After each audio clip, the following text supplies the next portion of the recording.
there is more than enough power and performance out of the M12 fuel hatchet to get whatever job we need done.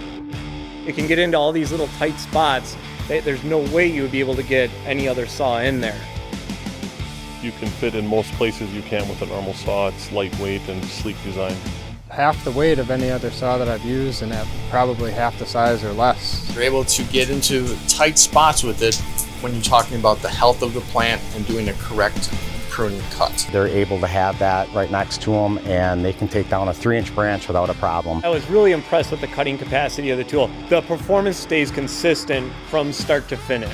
The runtime on the M12 fuel hatchet, well over 100 cuts I can make with a single charge. I easily get over 100 cuts on a single battery, going from a 2x4 to a branch. Storm damage, small branches, pruning of fruit trees. This has virtually eliminated the need for hand pruning, which increases productivity throughout the day. It allows me to work longer days and finish out my week without being tired.